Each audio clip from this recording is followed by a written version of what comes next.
भारत में अक्सर एक बात सुनने को मिलती है। दुनिया का हर मुसलमान पहले उम्मा के बारे में सोचता है, उसके बाद अपने मुल्क के बारे में। ये बात इतनी बार दोहराई गई है कि बहुत से लोग इसे सच मानने लगे हैं।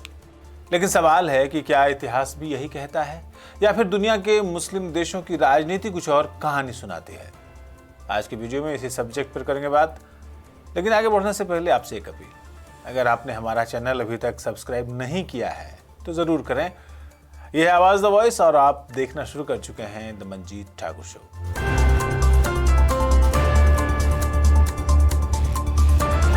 सोशल मीडिया पर व्हाट्सएप मैसेजेस में अक्सर ये सुनाई देता है और कई बार रील्स में ऐसे वीडियो सरफेस होते हैं जिनसे ऐसा लगता है या हमें ये बताने की कोशिश की जाती है कि दुनिया भर के मुसलमान पहले उम्मा यानी इस्लामिक ब्रदरहुड की बात करते हैं और उसके बाद वतन के बारे में या मुल्क के बारे में सोचते हैं। लेकिन जो दिखता है या हमें दिखाया जाता है, क्या वही सच होता है? हाल ही में ईरान के सर्वोच्च नेता मुज्तबा हुसैनी खामेनेई का एक संदेश सामने आया। यह संदेश ईरान और अमेरिका के बीच हुए एक समझौते के टाइम पर आया था। अगर आप इस संदेश को ध्यान से पढ़ेंगे तो एक दिलचस्प बात नजर आएगी। इसमें बार बार ईरानियन नेशन यानी ईरानी राष्ट्र का, देश का, कौम का, मुल्क का जिक्र है। Rights of the Iranian nation, nation of Iran, proud nation वगैरह अल्फाज थे, लेकिन पूरे मैसेज में कहीं भी उम्मा यानी ग्लोबल इस्लामी बिरादरी का जिक्र नहीं मिलता है। इसका मतलब ये नहीं है कि ईरान इस्लामी पहचान को छोड़ चुका है, बिल्कुल नहीं।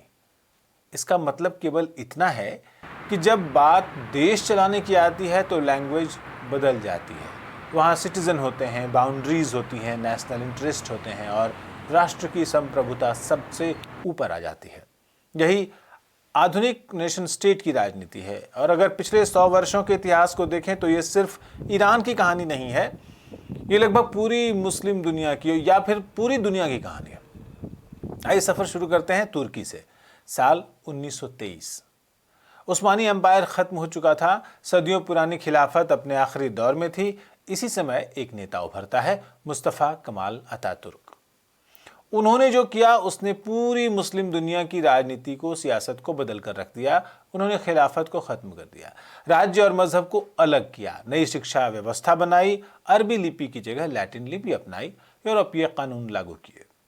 उन्होंने अपने देशवासियों से कहा कि सबसे पहले तुम तुर्क हो, यानी पहचान की पहली सीढ़ी मजहब नहीं नेशन था। अतातुर्क जानते थे कि अगर तुर्की को आधुनिक बनाना है, मॉडर्न बनाना है, तो उसे साम्राज्य की मानसिकता से निकालकर नेशन स्टेट में बदलना होगा। आज भी तुर्की की फॉरेन पॉलिसी, चाहे सरकार किसी की भी हो, सबसे पहले तुर्की के हितों को देखती है। आइए अब बात करते हैं अपने पड़ोसी पाकिस्तान की। 1947 में जब पाकिस्तान बना तो उसका आधार मजहब था, ये हम सबको पता है। लेकिन पाकिस्तान के संस्थापक मोहम्मद अली जिन्ना ने 11 अगस्त 1947 को संविधान सभा में एक ऐतिहासिक भाषण दिया और उस भाषण में उन्होंने कहा था कि आप मंदिर जाने के लिए आज़ाद हैं, आप मस्जिद जाने के लिए आज़ाद हैं, राज्य का इससे कोई लेना देना नहीं होगा। इतिहासकार इस भाषण की अलग अलग व्याख्या करते हैं। कुछ इसे जिन्ना की सोच मानते हैं, कुछ इसे उस वक्त के लिहाज से की गई सियासी बयानबाजी जो ज़्यादा सही लगती है। लेकिन एक बात साफ है, उन्होंने नए देश की भाषा नागरिकता और राज्य व्यवस्था के संदर्भ में उसके रेफरेंस में रखी थी, केवल मजहबी पहचान के आधार पर नहीं। बाद में पाकिस्तान का क्या हुआ यह हम सब जानते हैं। वक्त के साथ पाकिस्तान की सियासत अलग दिशा में गई और पता नहीं आज कहां पहुंच गई। लेकिन एक दिलचस्प बात आज भी दिखाई देती है कि जब पाकिस्तान की सरकार जो भी फॉरेन पॉलिसी बनाती है तो उसका पहला सवाल यह नहीं होता कि उम्मा क्या चाहती है। पहला सवाल होता है कि पाकिस्तान का नेशनल इंटरेस्ट क्या है। अगर ऐसा नहीं होता तो पाकिस्तान कभी अमेरिका का सहयोगी नहीं बनता, कभी चीन का सबसे करीबी साझेदार नहीं बनता, जबकि चीन तो बाकायदा मुस्लिमों का दमन कर रहा है।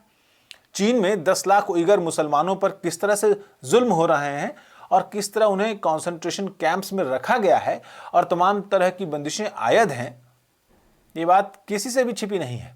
फिर भी चीन पाकिस्तान का सबसे बड़ा मददगार है, दोस्त है और ये सब जानते हुए भी पाकिस्तान उफ तक नहीं कर रहा है और चीन का बगल बच्चा बना हुआ है। क्या पाकिस्तान कभी सऊदी अरब और ईरान दोनों के साथ अलग अलग तरह के रिश्ते बनाए रखने की कोशिश नहीं करता? यानी प्रैक्टिकल पॉलिटिक्स में राष्ट्रहित, देश हित, देश का हित देश की जनता का हित हमेशा मौजूद रहता है। पाकिस्तान का जिक्र हुआ तो साथ में बांग्लादेश भी नत्थी जरूर होगा। भारत का जब बंटवारा हुआ उस समय पूर्वी पाकिस्तान और पश्चिमी पाकिस्तान दोनों की आबादी मुसलमान थी। दोनों टुकड़ों का मजहब एक था और इसी आधार पर दोनों अलग हुए थे हिंदुस्तान से। उनका कलमा एक था लेकिन भाषा अलग थी, कल्चर अलग था और राजनीतिक अधिकार भी अलग थे। मजहब के नाम पर एक देश बनाने की जो कोशिश मोहम्मद अली जिन्ना ने की थी, लेकिन अगर केवल उम्मा ही सबसे बड़ी पहचान होती तो पाकिस्तान कभी नहीं टूटता। लेकिन हुआ क्या? शेख मुजीबुर रहमान ने कहा कि पहचान, आइडेंटिटी केवल धर्म से नहीं बनती, भाषा, संस्कृति, लोकतांत्रिक अधिकार और जनता का सम्मान भी उतना ही जरूरी है। और आखिरकार भाषा एक कारण बना जिसकी वजह से बांग्लादेश बना, यानी मुसलमानों ने मुसलमानों से अलग होकर एक नया देश बनाया। ये इतिहास की शायद सबसे बड़ी मिसाल है कि मॉडर्न पॉलिटिक्स में राष्ट्रीय अस्मिता धार्मिक पहचान से अलग भी हो सकती है। अब इंडोनेशिया की ओर चलिए। दुनिया का सबसे बड़ा मुस्लिम आबादी वाला देश। अगर कोई देश चाहता तो खुद को पूरी तरह इस्लामी राज्य घोषित कर सकता था, लेकिन उसके पहले राष्ट्रपति सुकर्णो ने एक अलग रास्ता चुना।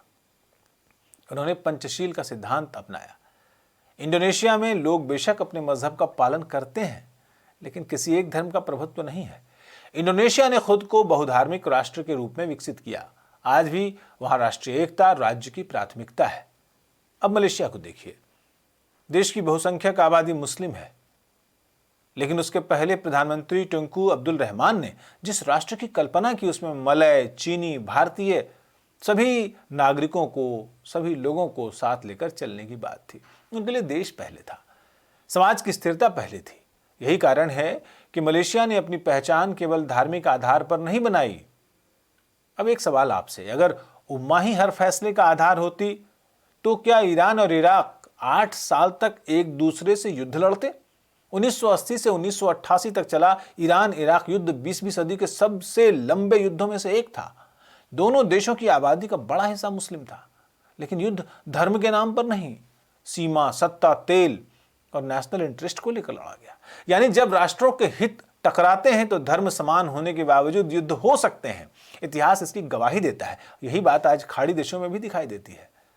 सऊदी अरब, संयुक्त अरब अमीरात, कतर, ओमान, इन सब की फॉरेन पॉलिसी अलग अलग है, उनके इकोनॉमिक इंटरेस्ट अलग हैं, उनकी डिफेंस स्ट्रेटेजी अलग है। कई बार वे एक दूसरे से कंपटीशन भी करते हैं। क्यों करते हैं? क्योंकि मॉडर्न वर्ल्ड में हर सरकार अपनी जनता, अपनी इकोनॉमी और अपनी राष्ट्रीय सुरक्षा को प्रायोरिटी देती है, यानी राष्ट्रहित को, देश हित को। तो क्या उम्मा का कॉन्सेप्ट खत्म हो गया है? नहीं, उम्मा आज भी एक मजहबी और कल्चरल जज्बात है। लेकिन जब कोई सरकार फैसला लेती है तो उसे बजट भी देखना पड़ता है, अपनी सीमा भी देखनी पड़ती है, लोगों के लिए रोजगार भी देखना पड़ता है, एनर्जी सिक्योरिटी भी देखनी पड़ती है और अपने नागरिकों का भविष्य भी देखना पड़ता है। यहीं से मजहब, धर्म और राज्य के बीच का अंतर शुरू होता है और शायद यहीं से आधुनिक राजनीति की असली कहानी भी शुरू होती है। आइए कुछ और मिसालें आपको देते हैं। अब संयुक्त अरब अमीरात को देखिए। यूएई एक मुस्लिम देश है, लेकिन पिछले 20 वर्षों में उसने अपनी पहचान किस आधार पर बनाई है? धार्मिक नेतृत्व के आधार पर नहीं। उसने खुद को बनाया बिजनेस का सेंटर, फाइनेंस का सेंटर, टूरिज्म का सेंटर, आर्टिफिशियल इंटेलिजेंस का सेंटर। अबू धाबी में अरब दुनिया का पहला भव्य हिंदू मंदिर बनता है। दुबई में चर्च भी हैं, गुरुद्वारे भी हैं, मंदिर भी हैं। और यह सब इसलिए नहीं कि यूएई अपनी मजहबी पहचान छोड़ रहा है, बल्कि इसलिए कि उसकी प्राथमिकता अपने देश का डेवलपमेंट और ग्लोबल इन्वेस्टमेंट है। वो जानता है कि मॉडर्न इकोनॉमी केवल जज्बात से नहीं चलती, उसके लिए चाहिए स्थिरता, उसके लिए विश्वास चाहिए और दुनिया के लिए खुलापन चाहिए। सऊदी अरब की मिसाल भी कम दिलचस्प नहीं है।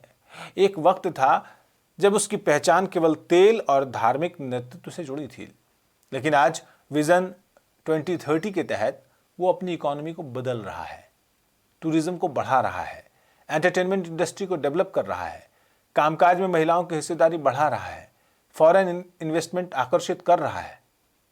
यानी प्रायोरिटी क्या है? सऊदी अरब का फ्यूचर, देश का विकास, इकोनॉमी को मल्टी लेयर्ड बनाना। अब जरा मध्य एशिया की ओर चलिए। कजाकिस्तान, उज्बेकिस्तान, किर्गिस्तान, ताजिकिस्तान, ये सभी मुस्लिम बहुल देश हैं, लेकिन सोवियत संघ के विघटन के बाद इन्होंने अपनी राष्ट्रीय पहचान बनाई है, भाषा के आधार पर, संस्कृति के आधार पर, राष्ट्रीय इतिहास के आधार पर। इन देशों ने इस्लाम को अपनी कल्चरल हेरिटेज का हिस्सा माना है, लेकिन राज्य की पहली जिम्मेदारी अपने नागरिकों के प्रति रखी है। अब वापस लौटते हैं ईरान। जिस संदेश से हमने इस चर्चा की शुरुआत की थी, उस संदेश में एक वाक्य बार बार लौटता है, ईरानियन नेशन। ध्यान दीजिए, वहां ईरानी मुल्क है, कौम है, ईरानी जनता है, ईरान के अधिकार हैं। यह भाषा केवल ईरान की नहीं है, लगभग हर मॉडर्न कंट्री की यही भाषा होती है। भारत भी यही कहता है, भारत का राष्ट्रीय हित। अमेरिका भी यही कहता है, अमेरिका फर्स्ट। चीन भी यही कहता है, चीनी राष्ट्र का पुनर्जागरण। तुर्की, फ्रांस, जापान सभी यही कहते हैं। लेकिन यहां एक एहतियात बरतना भी जरूरी है। हमारी इस बात का अर्थ यह बिल्कुल नहीं है कि उम्मा की भावना खत्म हो गई है या धार्मिक एकजुटता की कोई अहमियत नहीं रही। ऐसा कहना इतिहास के साथ न्याय नहीं होगा। फिलिस्तीन का प्रश्न हो या कोई कुदरती आपदा हो या कोई मानवीय संकट हो, दुनिया के मुस्लिम समाजों में मजहबी एकजुटता की भावना दिखाई देती है और ये ज़रूरी भी है। लेकिन जब सरकारें फैसला लेती हैं तो उन्हें केवल जज्बात से नहीं बल्कि राष्ट्रीय हितों को ध्यान में रखकर चलना पड़ता है। और यही कारण है कि मुस्लिम देशों के बीच भी मतभेद होते हैं, युद्ध होते हैं। कभी ईरान और सऊदी अरब आमने सामने दिखाई देते हैं, कभी कतर और उसके पड़ोसी देशों के बीच तनाव होता है, कभी तुर्की और मिस्र के संबंध बिगड़ते हैं।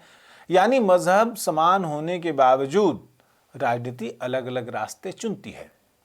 तो हमारी इस पूरी चर्चा का बात का निष्कर्ष क्या है? निष्कर्ष ये नहीं है कि धर्म या मजहब की कोई अहमियत नहीं है, और ये भी नहीं कि उम्मा केवल एक कल्पना है। हमारी बात का निष्कर्ष इससे कहीं अधिक आसान है, सरल है।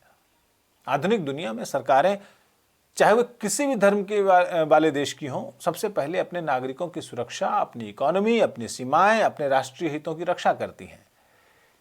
यही आधुनिक दुनियावी राजनीति की बुनियाद है।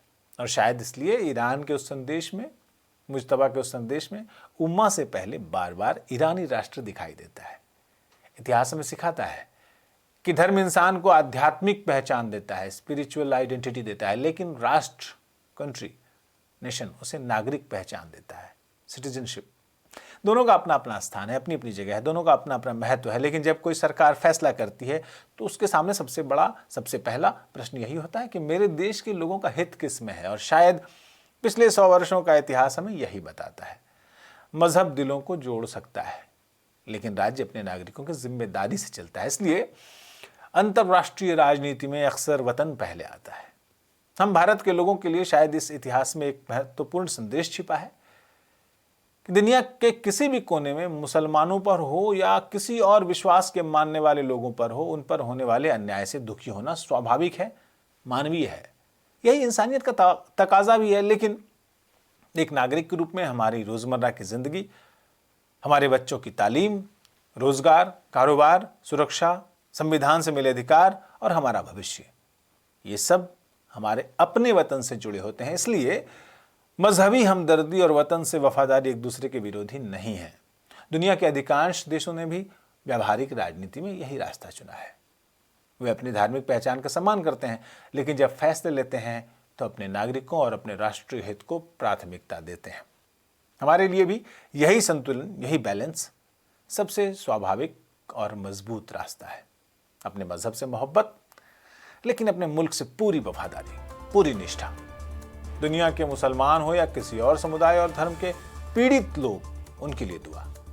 लेकिन भारत की तरक्की, अमन और खुशहाली के लिए सबसे बड़ी जिम्मेदारी। आखिरकार एक मजबूत और समृद्ध भारत ही यहाँ रहने वाले हर भारतीय, चाहे वो किसी भी धर्म का हो, किसी भी लिंग का हो, समुदाय का हो, उसका सबसे बड़ा सहारा। आज के शो में इतना ही। फिर मिलते हैं किसी और विषय पर विश्लेषण के साथ। दीजिए विदा मंजीत ठाकुर को और हमारी पूरी टीम को। नमस्कार।